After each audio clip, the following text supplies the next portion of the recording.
Então eu quero chamar aqui agora professoras doutoras Yara e Tatiele. Venham para cá.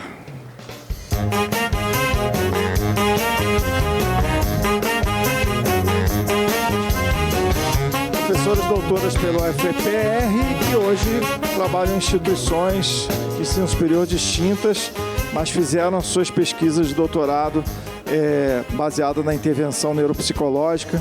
Então, eu espero que vocês aproveitem bem. Obrigado por aceitarem o nosso convite, tá bom? Enfim, quem vai começar? Eu vou começar. Você quer... Avisa o pessoal da tela lá. Você não quer sentar? Eu acho melhor. Vou ficar... Tá funcionando aqui? Maravilhoso.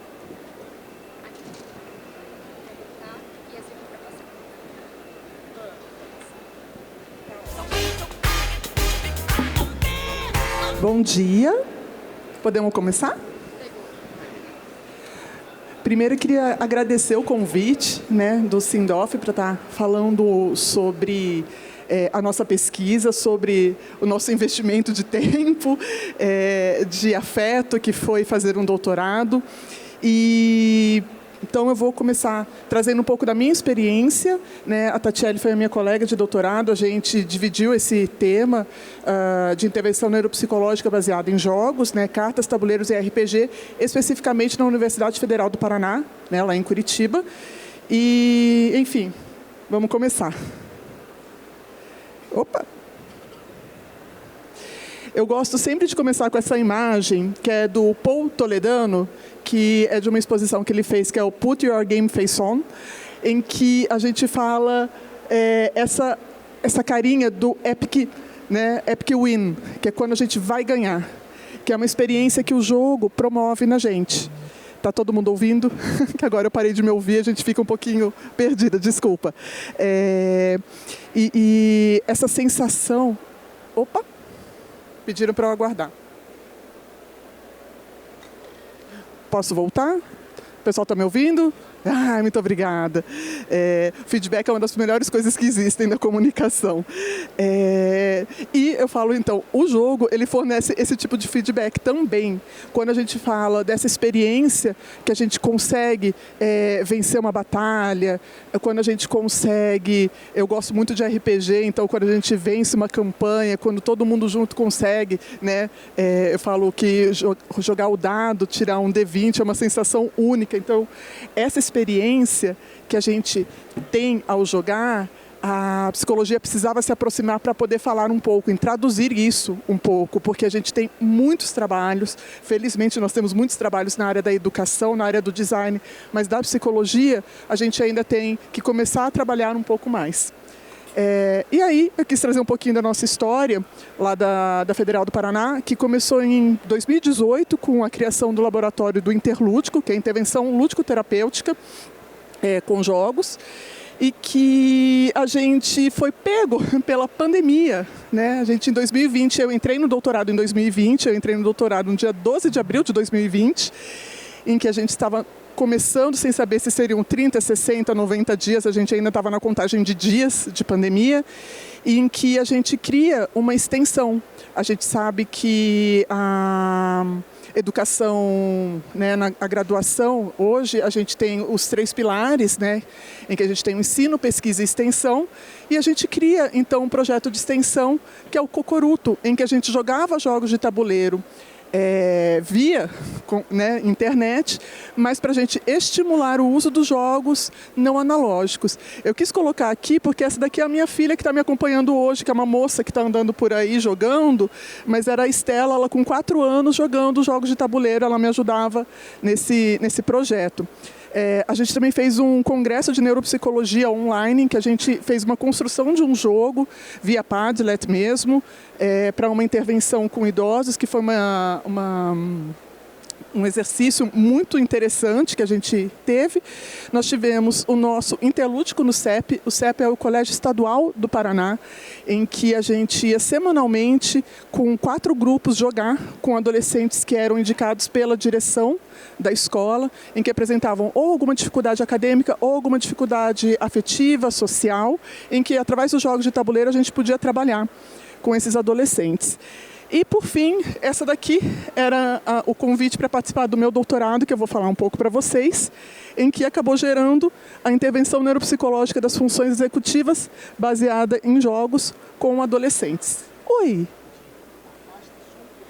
Ai, estou falando muito alto. Desculpa. Melhorou assim? Assim está melhor? Gente, desculpa, não sabia. Tá. Então tá bom. Então eu vou falar um pouco para vocês sobre o que foi o meu doutorado, a pesquisa em si.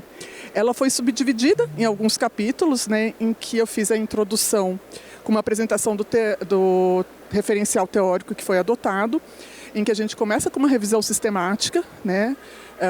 Em seguida, eu trabalhei um pouco a elaboração de um programa de intervenção neuropsicológica baseada em jogos para adolescentes, especificamente com jogos de tabuleiro já vendidos pelo mercado mesmo, jogos que a gente encontra em qualquer loja.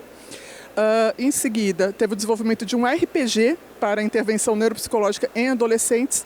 E, por fim, a gente foi testar a eficácia desses programas com os adolescentes. Testar como? Utilizando testes psicológicos, né, que têm padrões psicométricos bem estabelecidos, avaliando fatores de inteligência, fatores de atenção, fatores emocionais também e de personalidade.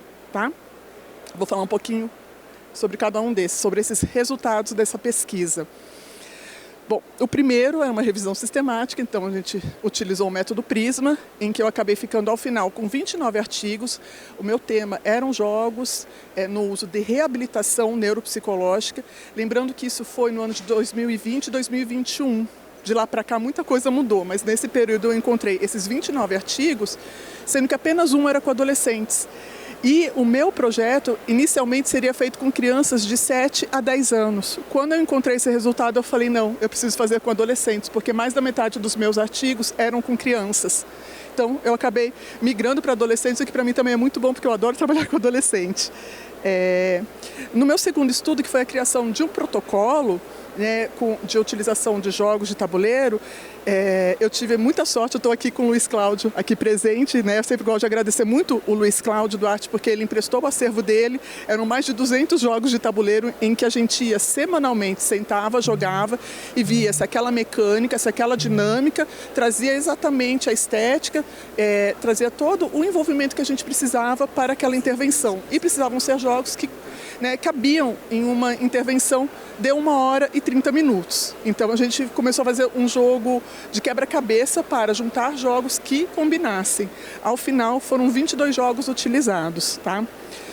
O terceiro ponto foi a criação do RPG.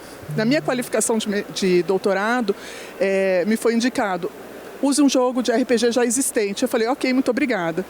Virei para a pessoa que foi inclusive banca, que foi a professora Daniela Munhoz, falei, Dani, eu quero criar um RPG, e agora? Ela falou, agora vamos. E aí a gente começou a estudar profundamente RPG, lembrando que a professora Daniela é professora de design lá da Federal do Paraná, né, uma pessoa incrível, que eu queria que estivesse aqui, mas enfim, né, tá fazendo seu pós-doc chique.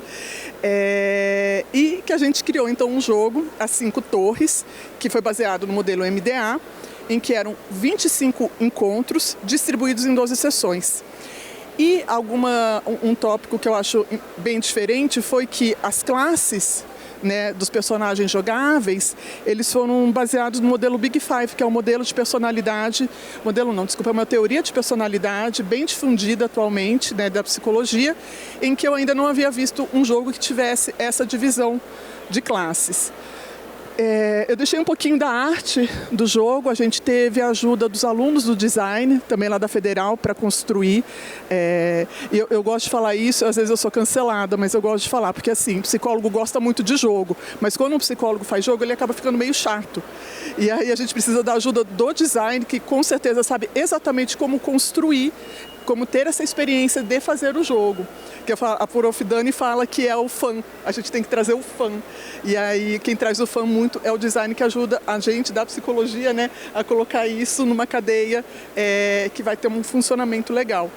Mas eu quis colocar aqui para vocês um pouco, né, dos tipos de mecânica que nós usamos. Então tinha encontro de combate, tinha encontro social, tinha encontro de puzzle, tinha uns momentos de interlúdio, e a gente usou o Savage Worlds como base para usar para a criação da nossa história. Tinham também as ações programadas, tinham trilhas com controle de movimento. Essas trilhas a gente usou tabuleiro de xadrez, né, para a gente poder replicar isso depois, pensando que é um modelo que a gente quer depois em escolas possam ser utilizados. Então, tabuleiro de xadrez, eu falo que a gente sempre encontra um tabuleiro de xadrez em algum lugar. Tinha a questão das rimas e do improviso, em que eu falo que é um dos momentos que eu mais gostava, que, por exemplo, tinha uma batalha de rap com a esfinge, em que a gente não podia usar a letra R. Isso pode parecer algo muito simples, mas quando a gente trabalha pensando na psicologia, a gente está falando de controle inibitório, em que eu vou falar e eu não posso usar, então eu tenho que segurar antes de falar. Isso a gente está falando, então, do controle inibitório. E, basicamente, a história era que coisas estranhas vêm acontecendo em Elísios, que era esse mundo, em que monstros vindos de pesadelos arrasam as cidades. Uma profecia diz que um acampamento de adolescentes tem potencial para o heroísmo, e a gente fica, será que esse grupo de jogadores consegue arcar com essa responsabilidade? É uma história muito clássica, né, da jornada do herói, em que a gente sabe que isso, para os adolescentes, ela é muito replicável e ela é muito aceita prontamente. Fala de acampamento, fala que o jovem vai ter que salvar o mundo.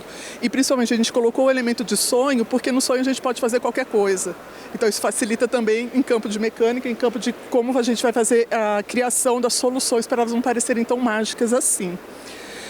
Falando dos 5 grandes fatores que eu quis trazer também, então ela é uma teoria de personalidade que considera 5 dimensões representativas da personalidade, em que o jogo se chama 5 torres, justamente por conta dessas 5 dimensões. Então a gente tem a dimensão que é a abertura à experiência, que é a receptividade a experiências e ideias diferentes. A gente tinha uma torre que chamava Impéria.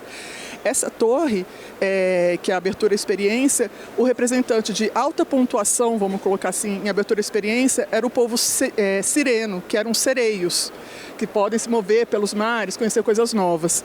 O que tinha baixa pontuação eram os anões de pedra, são aqueles que são mais fixados num lugar, que querem ficar mais escondidos em cavernas. Então a gente usou essas representações, eu não vou falar tudo por conta do nosso tempo aqui, mas só para vocês terem uma ideia de como a gente dividiu, e toda essa divisão a gente passou, eu tenho assim, a minha lembrança, foram pelo menos 4 meses discutindo todos os dias como que a gente vai colocar isso, qual que vai ser o nome, qual que vai ser a funcionalidade, como que ele vai pontuar a mais na sua ficha do jogador, tá? Porque eu queria falar mais do meu experimental, porque a gente verificou então se o jogar esse jogo, aquela minha primeira intervenção, jogos de tabuleiro, aqueles 22 jogos naquela ordem, e jogar o jogo de RPG, se eles produziam diferenças, né, em termos principalmente das funções executivas, né, de planejamento, controle inibitório e flexibilidade mental. Esse protocolo, então, tinha adolescente que jogou tabuleiro, teve adolescente que só jogou RPG e tiveram os adolescentes que não jogaram nada. Para a gente também pensar que, como são pessoas em desenvolvimento, eles também vão ter diferenças que são esperadas, porque eles não estão na escola, eles estão aprendendo, então a gente tem que levar isso em consideração. Só colocar que a pesquisa, então, ela foi aprovada, né, pelo Comitê de Ética lá da Federal. Então, o Grupo Controle não teve muitas alterações, mas que ajudaram a compreender o panorama geral do desenvolvimento, né? Então o pessoal que não jogou não teve muita diferença. O Grupo 1, que foi o grupo que jogou o RPG, teve principalmente eficácia no auxílio da expressão da personalidade, na regulação emocional, e em relação especificamente de funções executivas, teve melhora de planejamento e memória operacional, além de alguns fatores do executivo que a gente chama de executivo central, que é o que organiza o nosso pensamento. E o grupo Propósito 2, que foi o jogo de tabuleiro, eles também tiveram expressão da personalidade, regulação emocional, e eles tiveram ainda um ponto que foi diferente, que os pais relataram melhores memórias, porque a gente também aplicava uma escala para os pais responderem. E os pais de quem jogou tabuleiro percebeu essa melhora também nesses adolescentes, tá? E as melhoras nas funções executivas, principalmente no planejamento e memória operacional, além dos fatores do executivo central. E para finalizar, para passar a palavra para a Tatiele, esse daqui é o livro que conta um pouco das nossas pesquisas, das nossas experiências. Ele está sendo vendido somente no site da editora Ítala, tá? Mas é o Neuroludas, intervenção neuropsicológica baseada em jogos, em que tem desde funcionamento cerebral até as intervenções com adolescentes, com grupos específicos, como adolescentes com altas habilidades.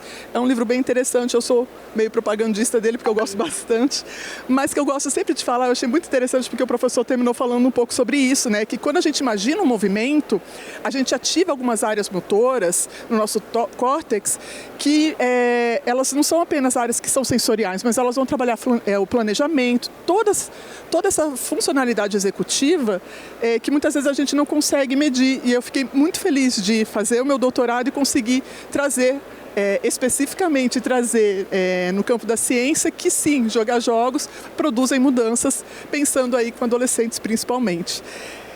Minha intervenção, então, em pequenos grupos, ela é recomendável e altamente replicável, gente. Vou passar a palavra para a Tatiele, que a experiência dela é incrível.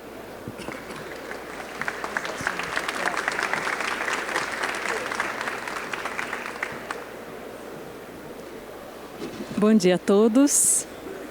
É difícil saber se vocês estão escutando, né? Bom, então, muito bom dia. Que alegria poder estar aqui nesse dia para poder falar um pouco sobre a minha pesquisa do doutorado. Então, como a Yara comentou, eu fui colega dela durante esse período e recentemente eu defendi a minha tese, que foi intitulada Intervenção Neuropsicológica Baseada em Jogos de Tabuleiro, DBIN, que foi a terminologia que dentro do nosso grupo que nós trabalhamos na Universidade Federal, nós cunhamos para ser utilizado em todos os trabalhos. Além dos trabalhos meu e da Yara, nós também temos outros trabalhos que foram desenvolvidos, inclusive uma colega que agora recentemente defendeu a dissertação de mestrado sobre o papel do mediador terapêutico, que é o profissional que está ali mediando enquanto esse jogo acontece. E aí eu vou contar para vocês sobre a estrutura da minha tese e a ideia aqui é contar um pouquinho sobre cada um dos estudos que foram desenvolvidos, justamente para poder instigar mais pessoas a pesquisar e vocês poderem entender um pouco desse método que nós trabalhamos bastante durante todos esses anos dentro do Interlúdico, pensando em como fazer essa pesquisa envolvendo jogos, justamente pela grande dificuldade que nós temos em encontrar pesquisas que envolvam a psicologia, mais especificamente a neuropsicologia.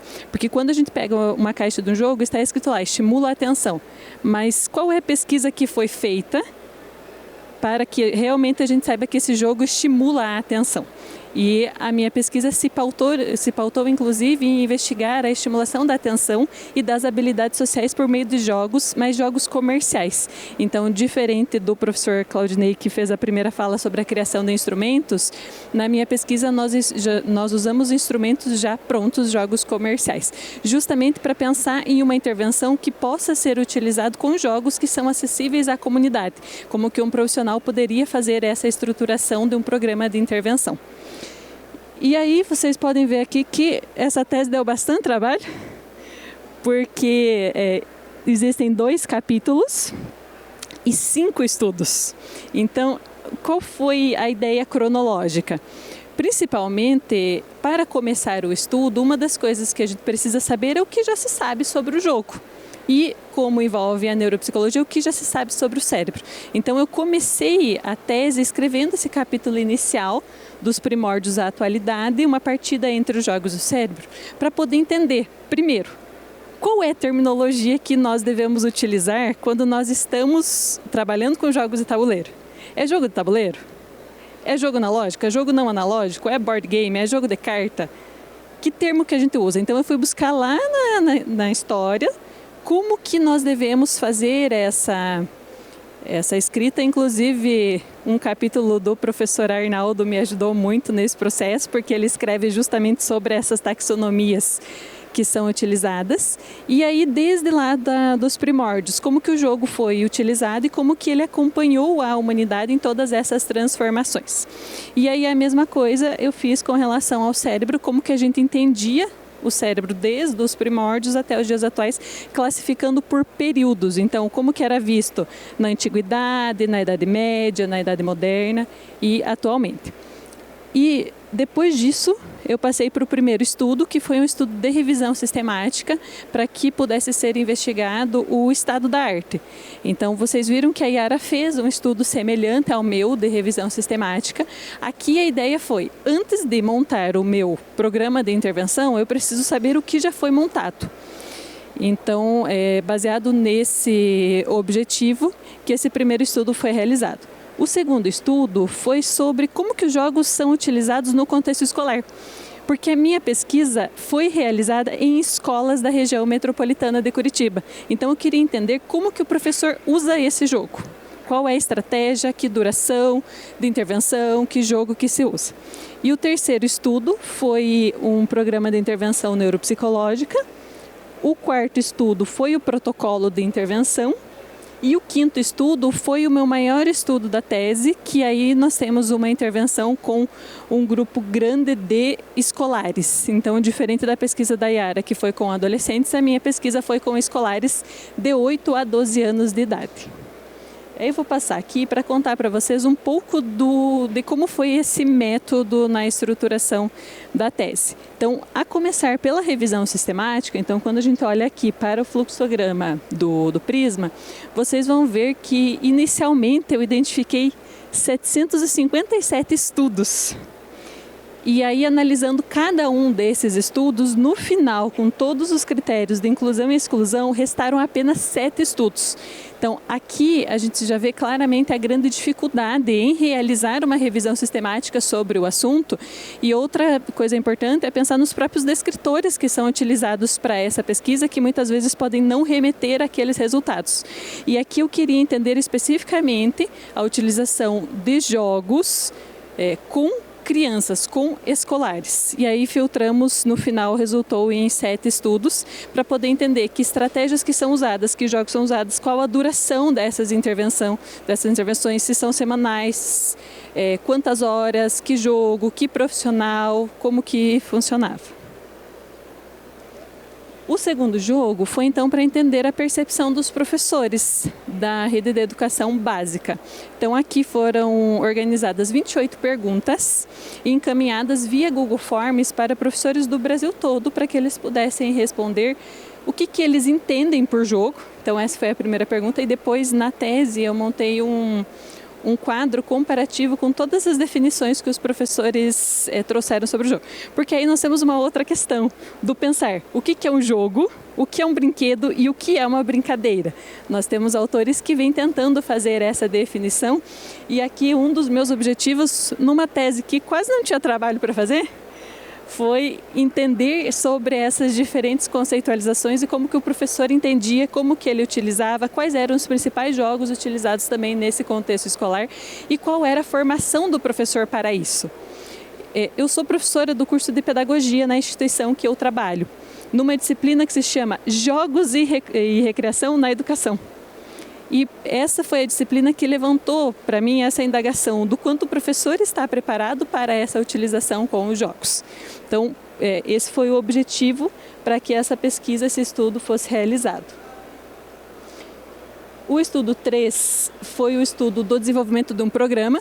Então, eu já tinha a base teórica do estado da arte no estudo de revisão, já entendi o que os professores pensavam sobre a utilização dos jogos, e esse estudo foi a organização de um programa que ele está publicado no livro Neuroludens, e ele aborda como estabelecer metas, como organizar um grupo, o papel do mediador nesse processo de intervenção. Então, esse capítulo é como se ele fosse um passo a passo para utilizar profissionais. Porque na minha tese, essa era uma coisa que me marcava muito, de pensar como a tese poderia ser replicada para diferentes profissionais e como ela poderia trazer uma parte prática para orientar próximos profissionais que fossem trabalhar com o uso de jogos.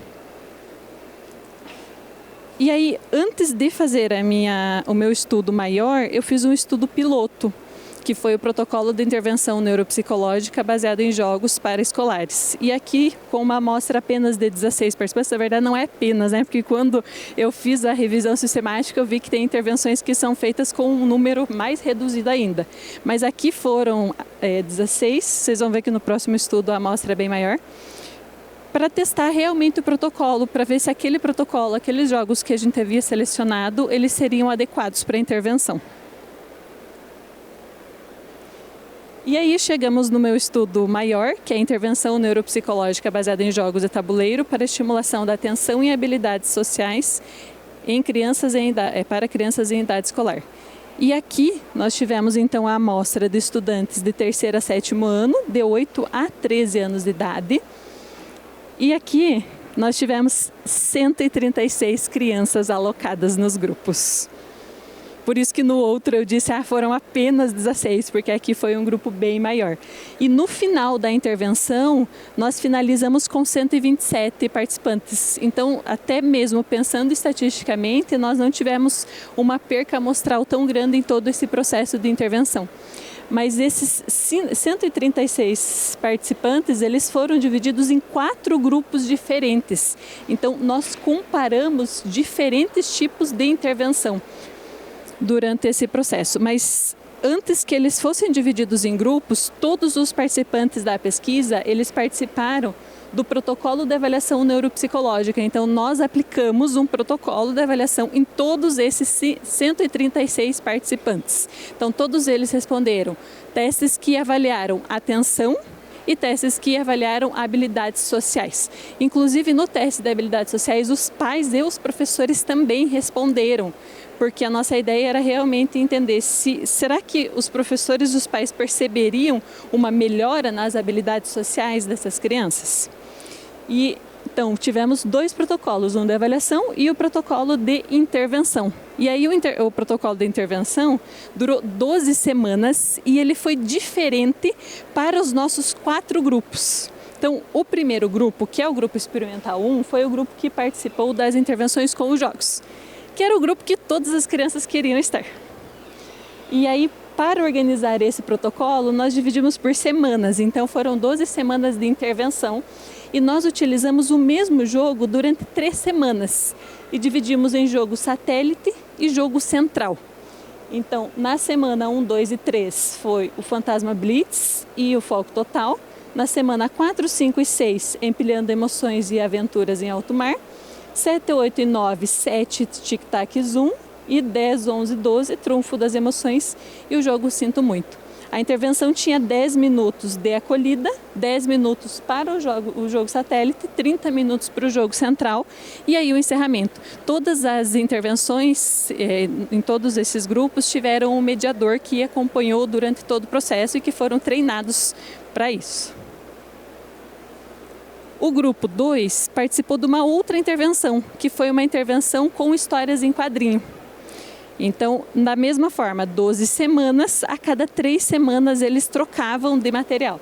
Então, na semana 1, 2 e 3, almanaques da Mônica Cascão, Magali e Chico Bento. 4, 5 e 6, almanaques da Disney. 7, 8 e 9, o Graphicam SP. E 10, 11 e 12, Calvin e Haroldo. Todos esses jogos e todas essas histórias em quadrinhos foram selecionados por profissionais que trabalham na área. Então, nós passamos por essa análise inicial para depois poder fazer essa implementação do protocolo. E aí, o meu grupo 3 tem uma coisa que eu não encontrei na literatura. E olhem que eu procurei bastante. Esse grupo levou o jogo para casa. Sim. Eles levaram os jogos para jogar com os seus familiares. E aí nós organizamos uma troca de jogo a cada 3 semanas também. Então, o participante 1, nas primeiras semanas recebia um jogo, depois ele trocava pelo outro, depois o outro e por último. Aqui somente os jogos que foram considerados os jogos centrais da intervenção. E a cada semana eles traziam dentro daquela sacola ali o jogo e eles levavam uma ficha para preencher também em casa de como que eles se sentiam jogando, com quem que eles jogavam, quanto tempo que durava.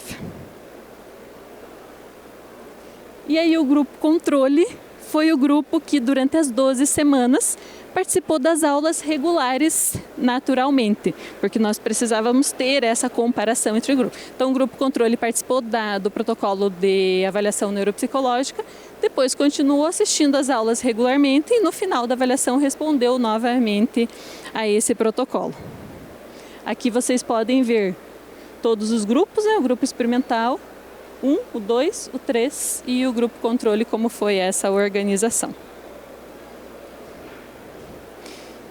E aí a ideia era justamente essa, deixar vocês com a curiosidade de pensar sobre a pesquisa, mas mostrar que existem possibilidades para isso, existem métodos que podem ser utilizados. E dentro do interlúdico, que é o grupo que nós participamos, nós entendemos o jogo enquanto uma ferramenta terapêutica. E a minha pesquisa é mais uma pesquisa para mostrar o quanto o jogo ele tem potencial transformador.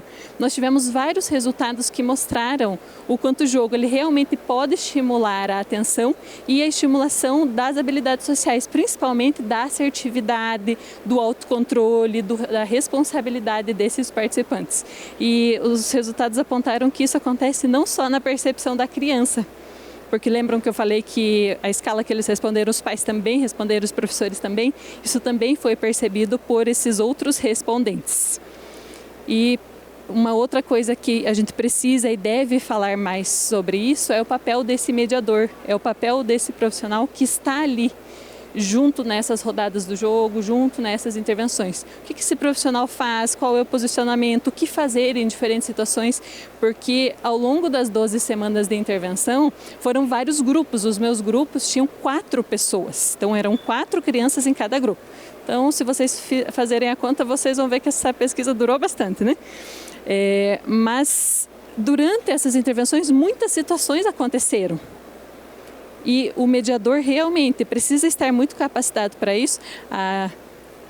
Nós temos uma colega que é a Maíra, que pesquisou no mestrado especificamente sobre o papel do mediador.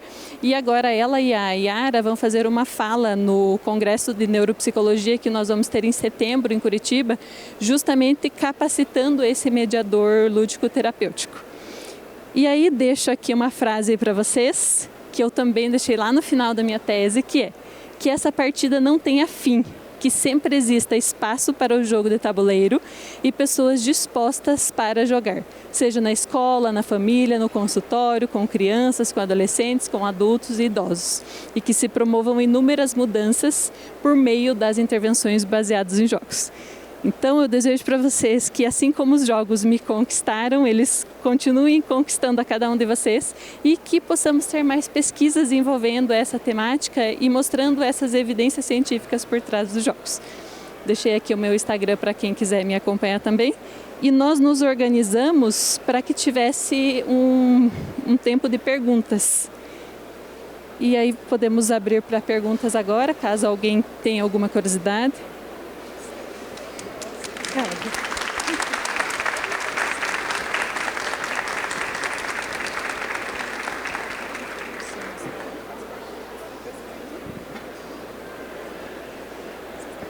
Olá, eu sou a Ana Luísa.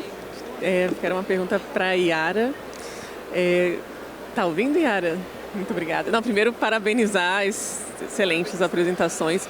Eu fiquei curiosa para entender o motivo de ter separado o jogo de RPG pelos traços do Big Five, né? E se você pode contar também, se você ficou observando, controle inibitório, uma pessoa com determinado traço tem mais facilidade de ter controle inibitório, ou facilidade de planejamento, se isso foi observado. Contar um pouquinho. Então, assim, basicamente foi a minha curiosidade. Porque como a gente estava criando um jogo, eu falei, por que não? Eu encontrei muitos jogos baseados, muito baseados no que a gente chama da teoria junguiana, por exemplo. Né? Não é a minha base, eu até também eu sou da psicanálise, né? Se você for perguntar como que eu atendo na minha clínica, eu tenho divã. Então, assim, mas a teoria do Big Five é uma teoria que ela é amplamente utilizada e que a gente consegue encontrar muitos estudos e que a gente consegue, por exemplo, eu usei como base um teste de personalidade, né? Que é o BFP. Só que o BFP ele não é utilizado em adolescentes, então eu fui atrás de um outro teste que é o MR25, que ele é utilizado pelo professor Nelson Hauck aqui da Universidade de São Francisco. Então, assim, eu pensei em algo, por que não, já que tem uma psicóloga na equipe, por que não trazer um toque da psicologia especificamente e que eu vou poder utilizar um instrumento para ver se existe ou não alguma diferença. E aí eu falo não de diferença de personalidade, mas diferença do funcionamento dessa personalidade, que foi o que eu avaliei. Que um dos fatores, que é o neuroticismo, que ele fala da expressão do sofrimento, em que todo mundo que jogou, seja RPG ou o tabuleiro, diminuiu o neuroticismo e diminuiu de uma forma muito expressiva. E quem jogou RPG foi mais expressivo ainda do que do de tabuleiro. Agora, se tem alguma diferença, eu ainda não consegui trabalhar esses dados. Eu brinco que eu tenho muito dado que dá para fazer uns 2 pós-docs. Né? Eu tenho o relato, que nem dos mediadores terapêuticos, eu tenho o relato dos mestres do RPG e eu tenho o relato dos mediadores do tabuleiro. Do RPG, o que eu posso te trazer, que eu acabei não falando porque tinha muita coisa, mas teve um grupo, né, era um RPG jogado com 2 adolescentes autistas, nível 2 de suporte, que começaram a jogar o RPG sendo levados pela mãe e terminaram indo embora sozinhos de ônibus conversando. Então, assim, eu falo isso, eu fico emocionada. Mais do que isso, eu acho que minha pesquisa já atingiu tudo o que precisava.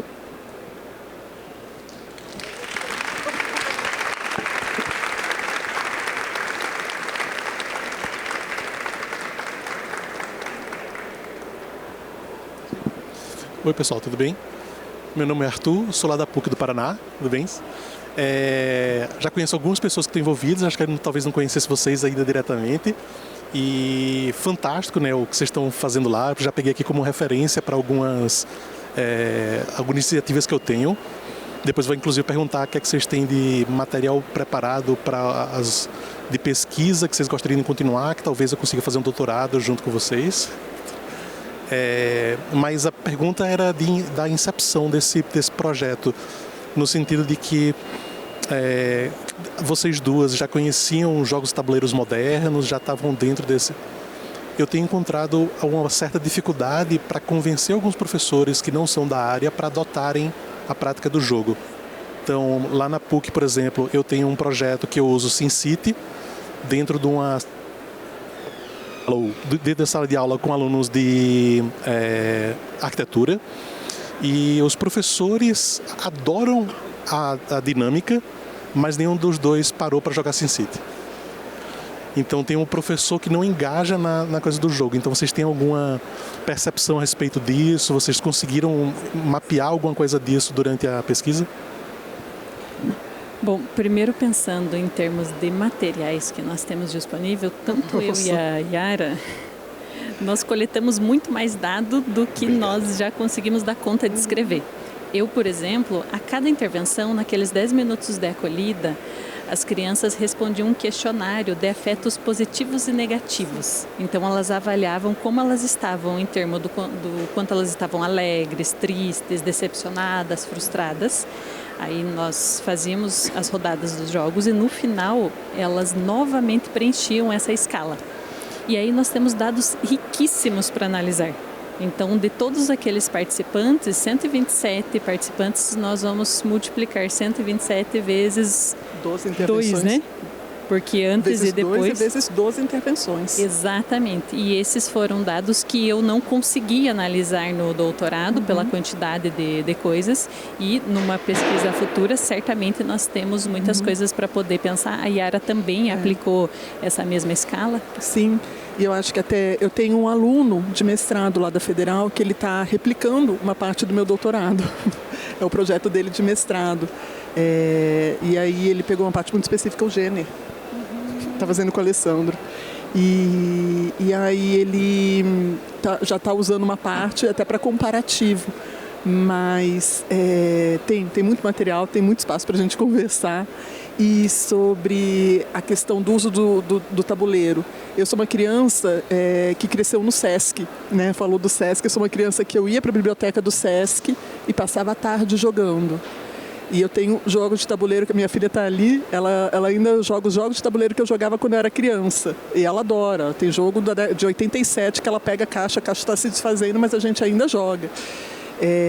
Então, eu sou uma que começou no banco imobiliário, vamos colocar assim, e fui sempre muito próxima. Eu sempre gostei de luderia, sempre gostei dos espaços que são criados ali.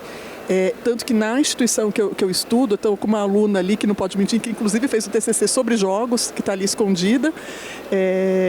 Na instituição eu consegui levar um espaço para ter caixa com jogo de tabuleiro para ser utilizado pelos alunos em momentos de intervalo.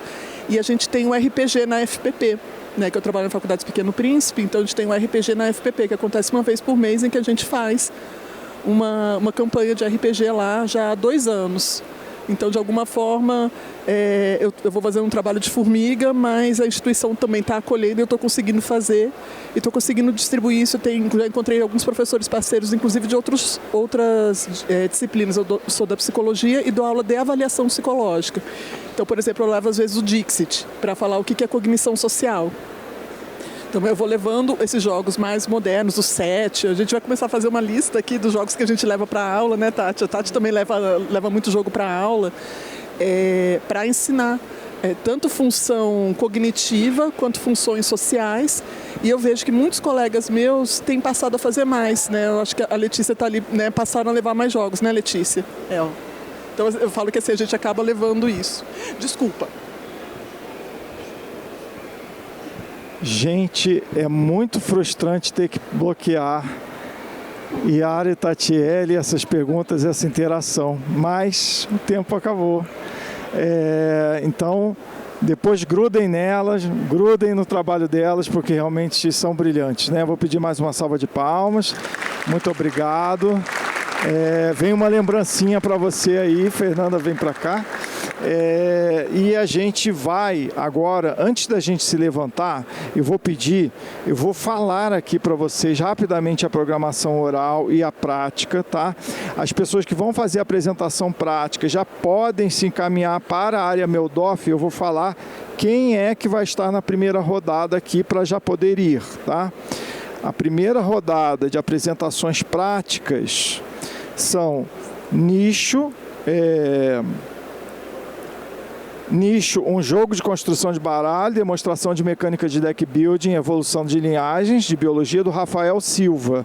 Rafael Silva, se quiser, já pode ir para lá, tá? A outra mesa é Crystallion, jogo de tabuleiro para educação financeira de crianças e adolescentes, da Patrícia. A Patrícia já pode ir para lá também. Medition, do Léo Costa, também já pode ir para lá. E o Tamo Junto também, da Flávia Soares, ela já pode ir para lá se arrumar. A mesa 5, para terminar essa primeira rodada de práticas, a segunda interação de Tagma, o jogo de cartas, ensinando a evolução de artrópoda através do Tree Thinking e o cognitivismo vigotskiano, do Marcos Celarim. Marcos também já pode se encaminhar para o Meldorf.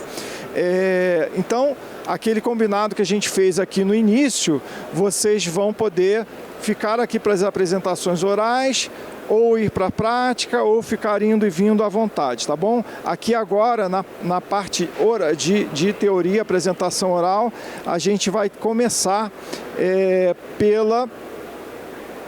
Peraí. Quando o jogo ensina uma análise de estudos brasileiros de intervenção educacional com jogos analógicos. Então, pode vir para cá o Eric Lima. Cadê o Eric? Então, uma salva de palmas aí para o Eric, gente. Obrigado. E a Tati.